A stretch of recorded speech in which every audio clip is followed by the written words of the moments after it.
নমস্কার। রবিবারের আমেজে আমি পৌলমী চলে এসেছি গান গল্প কথায়।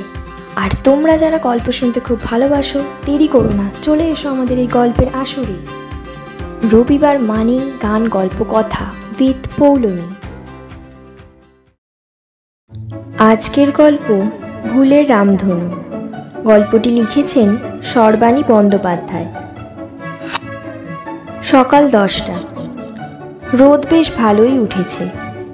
অসীমবাবু সাইকেল নিয়ে বাড়ি ঢুকছিলেন। স্ত্রী নন্দিতা তার দিকে অবাক হয়ে তাকিয়ে। বাজারের ব্যাগ স্ত্রীর দিকে এগিয়ে দিয়ে অসীমবাবু বললেন, কি হলো, অমন করে চেয়ে আছো কেন?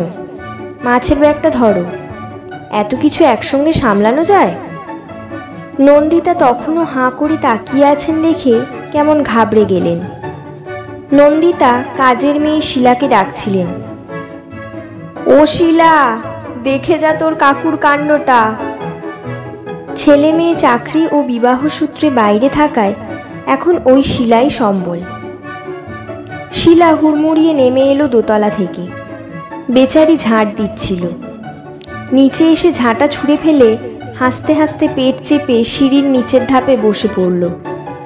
বারবার বলছিল, ও কাকু, এটা তুমি কি করেছো? নন্দিতাও হাসছেন। বাজারের ব্যাগ হাতে হতভম্ব অসীমবাবু। বারবার বলছেন, কি করেছি বলবে তো? তারপরে তেড়ে মেরে উঠে ব্যাগটা ধপাস করে মেঝেতে ফেলে বেসিনে হাত ধুতে গিয়েই আটকে উঠেছেন। এ কি গো, আমি হেলমেট পরে সাইকেলে চেপে বাজারে গেছি?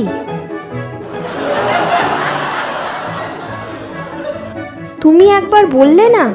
ছি ছি, এতক্ষণ আমি হাতে সাইকেল ধরে আর মাথায় হেলমেট পরে বাজারে ঘুরেছি, তাই লোকে আমার দিকে তাকিয়ে মুচকি মুচকি হাসছিল। নন্দিতা বললেন, হাসবে না? সাইকেলের সঙ্গে হেলমেট দেখলে সবাই হাসবে। আমি কি যাওয়ার সময় তোমায় দেখেছি যে বলবো? অসীমবাবুর এবার মনে পড়ল। জানো, একটা বাচ্চা ছেলে আমাকে ও জেঠু ও জেঠু বলে ডাকছিল। ছেলেটার মা ওকে কথাটা বলতে দিল না। মহিলা হাড় বজ্জাত তো দেখছি। নন্দিতা হাসি চেপে বলেন, তুমি ভুল করলে আর বাকি সবার দোষ হয়ে গেল? হবে না, ওদের ভালো বলতে হবে। একবার বলতে পারতো তো, দাদা আপনি ভুল করে। অসীমবাবু হেলমেট খুলে মুখে চোখে জলের ঝাপটা দিতে দিতে বলেন, আমি আর এ বাজারে যাব না। শয়তানের বাজার এটা। সবাই মজা দেখে গেল, কেউ একবার বলল না। নন্দিতা বললেন, ওরা তোমাকে কি ভাবলো বলো তো? নন্দিতা কথাটা বলতেই অসীমবাবু ভয়ঙ্কর ক্ষেপে যান। আমি বুঝেছি, ওরা আমাকে পাগল ভেবেছে, তাই বলছো তো? ও মা, সে কথা কখন বললাম? বলেছ ইনডাইরেক্টলি। খাবো না, কিচ্ছু খাবো না, জলস্পর্শ করব না। অসীমবাবু দুমদাম করে দরজা খুলে বেরিয়ে যান। শিলা ঘাবড়ে দরজার দিকে ছোটে। কি হবে? ও কাকিমা, কাকু তো বেরিয়ে গেল। তোর কাকুর দৌড় জলযোগ পর্যন্ত। আসার সময় কচুরি ভাজতে দেখেছে হয়তো। নন্দিতা নিরুত্তাপভাবে বাজারের ব্যাগ তুলে নেন। মাছ ধুতে ধুতে স্বামীর কথা ভাবছিলেন নন্দিতা। লোকটা কেমন পাল্টে গেল। বিয়ের পর কম রোম্যান্টিক ছিল? রাহুল হওয়ার আগে অফিস থেকে ফেরার সময় ব্যাগে করে কত কিছু আনতো নন্দিতার জন্য। কাজু, সন্দেশ, ঝালমিষ্টি ডালমুট, হরির দোকানের কাটলেট। জয়েন্ট ফ্যামিলিতে ইচ্ছে মতো খাওয়ার সুযোগ ছিল না, অথচ তখন এটা ওটা খেতে খুবই ইচ্ছে করত। অসীমবাবু মনের কথা জেনে নিয়ে সব ব্যবস্থাই করে দিতেন, সকলের অগোচরে। আর এখন খালি রাগারাগি, ছুতোনাতায় ঝগড়া চলছেই। এই তো সেদিন দোষের মধ্যে বলেছিলেন, অত বড় কুমড়ো কার জন্য এনেছো? কে খাবে? শিলা তো কুমড়ো খেতেই চায় না। হাটখোলা বাড়ির বাজারের অভ্যেস তোমার আর গেল না। হাটখোলা বাড়ি কথাটার একটা বিশেষ অর্থ আছে। অসীমবাবুর বাড়ি হাটখোলায়। অসীমবাবুদের বাড়িতে কাকু জেঠু সবার পরিবার মিলিয়ে 15 জন লোকের বাস ছিল। সকাল বিকেল হইচই চলত। ছোট পরিবার থেকে আসা নন্দিতা প্রথম দিকে ঘাবড়ে যেতেন, পরে অভ্যেস হয়ে যায়, কিন্তু সেই খোঁটা এখনো মাঝে মাঝে দেন। এইসব আবোল তাবোল চিন্তার মাঝেই একবার ভাবলেন, লোকটা গেল কোথায়? মাথা গরম করে বেরিয়ে গেল। জল খাবারের পর তো প্রেশারের ট্যাবলেট খাওয়ার কথা, নির্ঘাত ভুলে মেরে দিয়েছে। আসল কথা হলো এই ভুল। সর্বক্ষণ এই জ্বালায় জ্বলতে হচ্ছে। তার নিজের অবস্থাও তথৈব চ। এই তো সেদিন মেয়ের মাস্তুতো ননদ বাড়িতে বেড়াতে এলো। কিছুতেই নামটা মনে করতে পারছিলেন না। বারবার খালি তুমি দীপ্তর বোন, তুমি দীপ্তর বোন করছিলেন। শেষে সে যখন রসগোল্লা সিঙাড়া শেষ করে তার দিকে তাকিয়ে বলেই ফেলল, মাসিমা মনে হয় আমার নাম ভুলে গিয়েছেন। মুখে রাশ সরেনি তার, কেননা অনেক চেষ্টা করেও মেয়েটির নাম তিনি মনে করতে পারেননি। পরে মেয়ের কাছে এই নিয়ে কথা শুনতে হয়েছে। ফোন করে বলেছে, ছি মা, তুমি আমার মাস্তুতো ননদের নামটাই ভুলে গেলে। এরপর তুমি না আমার নামটাই ভুলে যাও। কদিন আগে তো দুপুরবেলা ভাত রাঁধতেই ভুলে গিয়েছিলেন। সে কথা আবার সেদিন অসীমবাবু রীতিমতো ব্যাখ্যা করে ফোনে ওর বন্ধুকে বলছিলেন। আরে খেতে দেরি হবে না কেন? এই ভর দুপুরে বাইরে থেকে এসে শুনলাম গিন্নি ভাত করতে ভুলে গিয়েছেন। নির্ঘাত ফোনে আড্ডা চলছিল। কি বলবো বল, এতদিন ভাত বসিয়ে ভুলে গিয়ে পুড়িয়ে ফেলতো, এবারে ভাত বসাতেই ভুলে গিয়েছে। সেদিন খুব রাগ হয়েছিল তার। সারা জীবন ভাত রেঁধে খাওয়ালেন, আর একদিনের ভুলের গল্প বিশ্ব সংসারে করে বেড়াচ্ছে। ছি! সেদিন ভেবেছিলেন ওই রকম বিশ্বাসঘাতক লোকের সঙ্গে আর কথাই বলবেন না। সে প্রতিজ্ঞা অবশ্য রাখা যায়নি। তাছাড়া ভুল তো তারই। নন্দিতা কড়াইয়ে তেল গরম করতে দিয়ে দাঁড়িয়েছিলেন গ্যাসের সামনে। শিলা এসে চেঁচালো, কি গো, তেল পুড়ে যাচ্ছে তো। নন্দিতা গ্যাসটা চট করে অফ করে দিলেন। কড়াটা বসিয়েছেন কেন কিছুতেই মনে করতে পারছিলেন না। অসীমবাবু পার্কে গাছের ছায়া খুঁজছিলেন, হাতে একটা ঠোঙা। গরম গরম কচুরি ভাজা দেখে খাবার খুবই ইচ্ছে হয়েছিল। নন্দিতার বাক্যবাণের ভয়ে বাড়িতে ওসব ঢোকে না, কোলেস্টেরলের পাঁচালি শুরু হয়ে যায়। অসীমবাবু বোঝেন না, খাওয়াটাই যদি ইচ্ছে মতো করা না গেল তাহলে এত সাধের বেঁচে থাকা কিসের জন্য? কতদিন ভেবেছেন জলযোগের কচুরি খাবেন। আহা, কড়াইয়ে ছাড়ে যখন সারা পাড়া সুবাসিত হয়। বাজার থেকে ফেরার পথেই গন্ধ পেয়েছিলেন। পরে রাগ দেখিয়ে সোজা গিয়েছিলেন জলযোগে। ওখানে বসে খেলেই কেউ বলতে পারে, দেখেছো বুড়োটা কেমন হ্যাংলা, লুকিয়ে কচুরি সাঁটাচ্ছে। তাই খান কতক কিনে পার্কে বসে সদ্ব্যবহার করার কথা ভেবেছেন। ঠিক তখনই সামনের বাড়ির অনিলবাবুকে পার্কে আসতে হলো। একেই বলে গেরো। সবে একটা মনের মতো জায়গা খুঁজে গুছিয়ে বসেছেন। অসীমবাবু ভাবছিলেন, ঠোঙাটা লুকোবেন না লুকোবেন না। নন্দিতাকে রাগ দেখিয়ে শেষে ভালোই হলো। পার্কে বসে গরম গরম কচুরি খাওয়াটা জমে গেল। অনিলবাবুকে অবশ্য একটা কচুরি দিয়েছেন। যেভাবে তাকাচ্ছিলেন ঠোঙার দিকে, না দিয়ে পারেননি।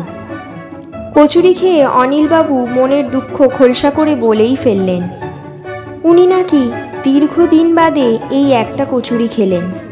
বললেন, জানেন ব্লাড প্রেশার আর সুগার দুটোই খুব হাই, তাই গিন্নি আমার মানি ব্যাগ নিজের জিম্মায় রেখে দিয়েছেন। মানে আপনার মানি ব্যাগ? কি বলবো মশাই, আপনার মতো জলযোগের কচুরি আর মিষ্টি কিনে 2-1 দিন পার্কে বসে খেয়েছি, ব্যাস। রিপোর্ট পেয়ে কে দিল রিপোর্ট? হবে কোনো ওয়েল উইশার। আপনি কিন্তু আবার, না বলবো না। আপনার মানি ব্যাগ বাজেয়াপ্ত হলে আমারও লস। 2-1 দিন যাও বা, না কোনো মতেই বলবো না। অনিলবাবু চলে যাওয়ার পরও অসীমবাবু বসে বসে ভাবছিলেন, না নন্দিতাকে সমঝে চলতে হবে, পলিসিটা ভুলভাল হয়ে যাচ্ছে। নন্দিতা একদিন বলছিলেন, আজকাল তোমার বিদঘুটে স্বভাব হয়েছে, সব কটা খারাপ জিনিস একসঙ্গে বাড়ছে। উত্তর না দিয়ে অসীমবাবু রাগত দৃষ্টিতে তাকিয়েছিলেন শুধু। রাগ, লোভ, ভুল সব একই সঙ্গে পাল্লা দিয়ে বেড়েই চলেছে বলে নন্দিতা ঘসঘস করে কুটনো কুটতে শুরু করেছিলেন।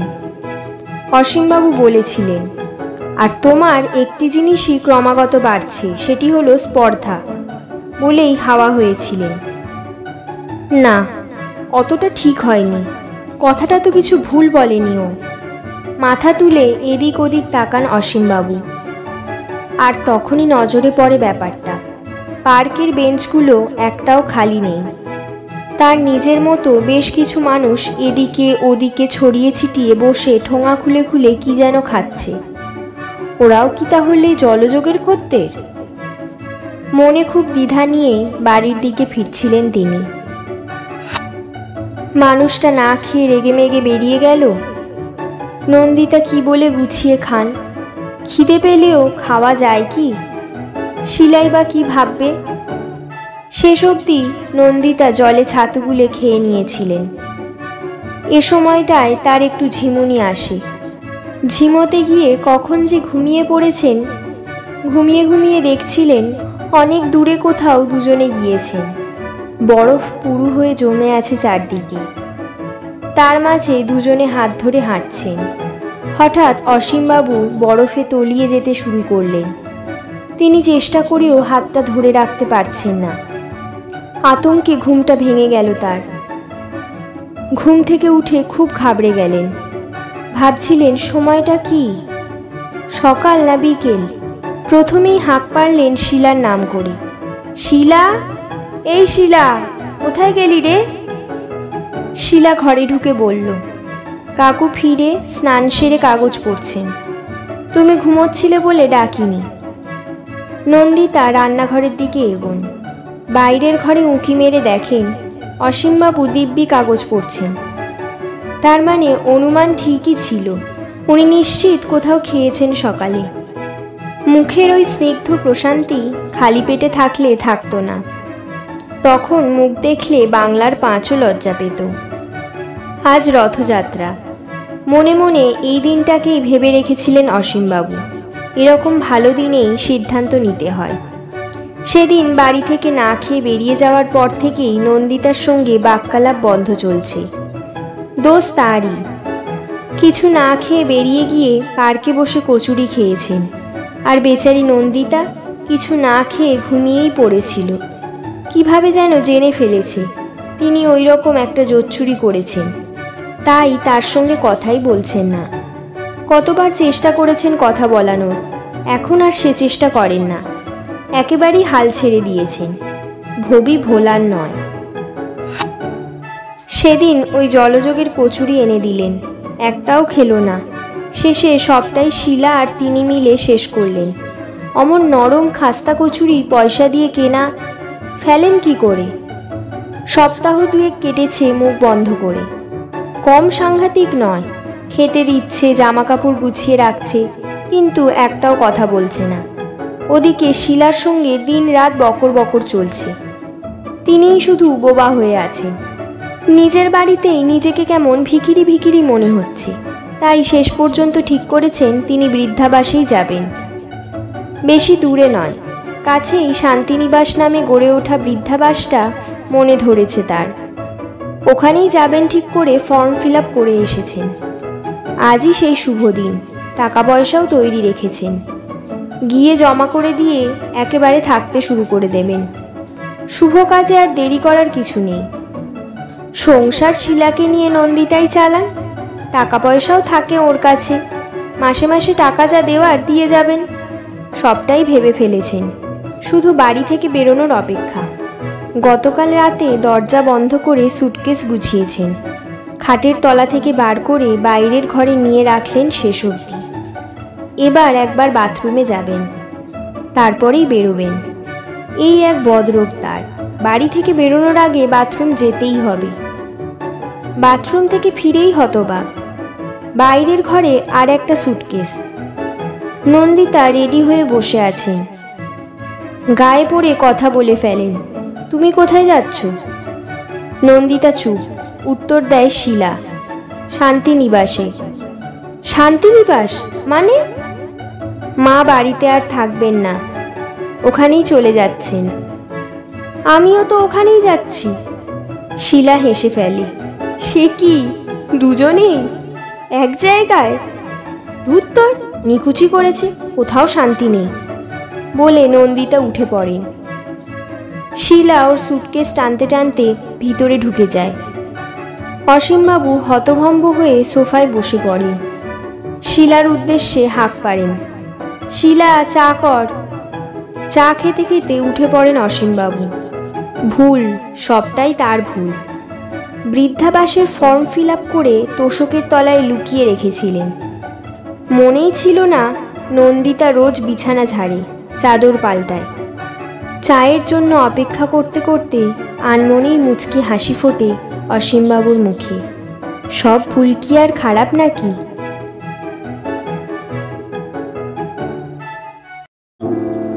তাহলে আজকের গল্প কেমন লাগলো অবশ্যই কমেন্ট করে জানাও। যদি ভালো লেগে থাকে লাইক করো এবং বন্ধু বান্ধবদের সঙ্গে শেয়ার করতেও পারো।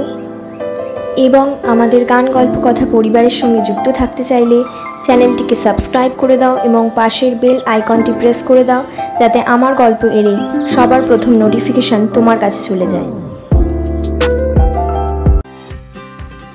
রবিবার মানেই গান গল্প কথা উইথ পৌলমী।